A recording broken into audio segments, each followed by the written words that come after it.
नमस्कार, आप देख रहे हैं द हिंद 24 न्यूज और मैं हूं आपके साथ साक्षी निर्वाण। आइए नजर डालते हैं आज की कुछ बड़ी खबरों की ओर। बाद हरियाणा के अंदर अलर्ट की बात सामने आई थी। पंचकुला की अगर हम बात करें, क्योंकि एक तरफ पंजाब है, दूसरी तरफ हिमाचल है, बॉर्डरिंग जो आपस में जो कनेक्टिविटी है उसको ध्यान में रखते हुए यहाँ किस तरीके से अलर्ट किया गया, किस प्रकार से निगरानी की गई है?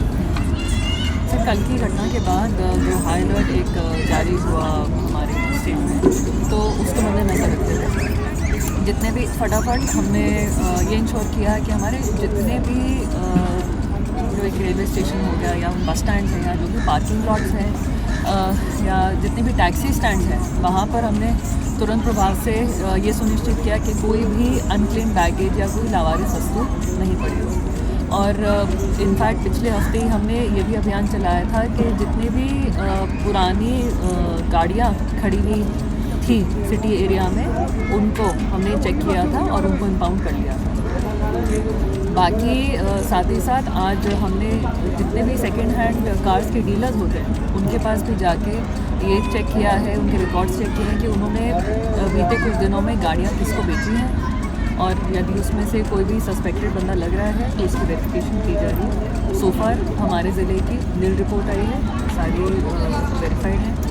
और जहाँ तक कि आपने इंटरस्टेट बॉर्डर्स की बात करी, तो उसमें भी चेकिंग हमने 3-4 हफ्ते पहले भी नाकाबंदी अपनी सुनिश्चित करी थी, और अब उसको दोबारा से आपको फिज़िकल चेकिंग दिखनी शुरू हो जाएगी।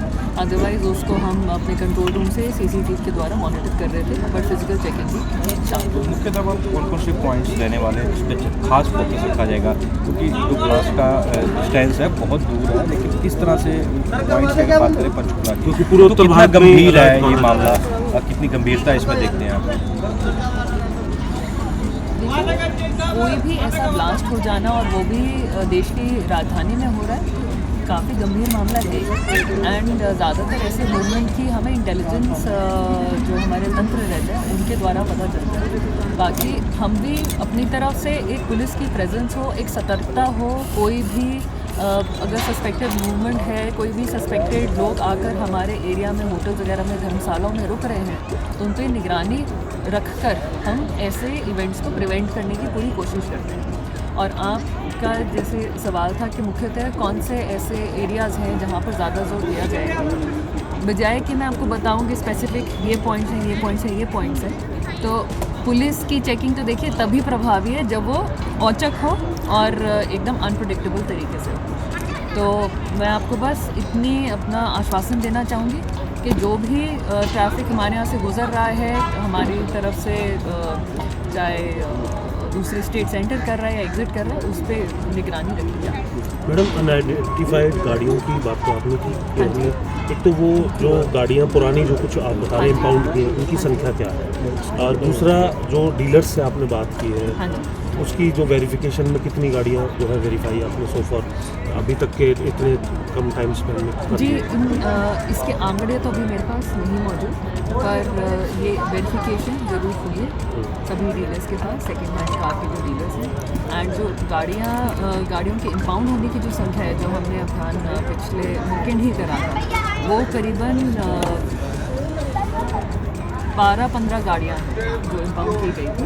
काफ़ी सारी गाड़ियाँ जो हमने ओनर्स को ही ट्रैक डाउन करके उनको बोल दिया था कि आप इसको ले जाओ। मैम, इसके अलावा मैम जो गाड़ियों का हो गया, लेकिन जो बाहरी व्यक्ति यहाँ पर आकर के रह रहे हैं या फिर वो किराएदार के तौर पर रह रहे हैं या कुछ समय से उनकी कोई जानकारी नहीं है लेकिन रह रहे हैं, उन लोगों को कैसे आप आइडेंटिफाइड करने का काम करेंगे? उसके लिए क्या विशेष अभियान रहेगा? क्योंकि यही देखने के लिए मिलता है कि घटना तो हो जाती है लेकिन वो व्यक्ति कहीं और का रहने वाला होता है, कहीं और से तार जुड़े होते हैं। तो पंचकुला में ये तमाम चीज़ें पर कैसे पंचकुला पुलिस निगरानी रखती है? आपने ठीक कहा कि ज़्यादातर ऐसी जो घटनाएं होती हैं उनको अंजाम देने में जो बाहर से आए लोग होते हैं उनका हाथ रहता है, और उन पे निगरानी या फिर उनकी इंफॉर्मेशन देने के लिए हमारा जो इंटेलिजेंस तंत्र होता है उस पर डिपेंड करते हैं। और साथ ही साथ एक जो आपके जैसे जो पब्लिक पर्सन्स हैं, जो हमारी आँख और कान है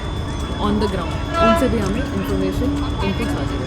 मैम सुरक्षा को देखते हुए पुलिस अधिकारियों की छुट्टी भी कोई कैंसिल की गई है या मतलब जैसे जितनी वीआईपी मूवमेंट्स रहती है यहाँ पे पंचकुला में तो मैन पावर और बढ़ाई गई जैसे है? बताया गया था कि स्टेशन जो है वो बिना बताए नहीं छोड़ना है, अभी इस तरीके की बात है, उस पर क्या डीजीपी सर के सच्चाई कि कोई भी सभी छुट्टियाँ कैंसिल कर दी गई हैं और हर कोई स्टेशन में डील करेंगे, तो उससे हम इंश्योर करें कि मैक्सिमम जो पुलिस है वो करें। मैम कोई पुलिस बल भी बढ़ाया गया है नाके पर रिगार्डिंग इसी जो हादसा उसके रिगार्डिंग कोई चेकिंग के लिए? मैम जो हमारी पुलिस है प्रेजेंट, मतलब जो थानों में पुलिस है उसी की ही शिफ्ट वाइज प्रेजेंस जो नाकों पर है वो इंक्रीज़ करी जाएगी। इसके अलावा मैडम ड्रिंक एंड ड्राइव को लेकर के भी काफ़ी कुछ डीजीपी साहब भी कह रहे हैं और कोशिश साहब की भी रहती है, उसमें क्या स्टेटस अभी तक है जब से अभियान चल रहा है?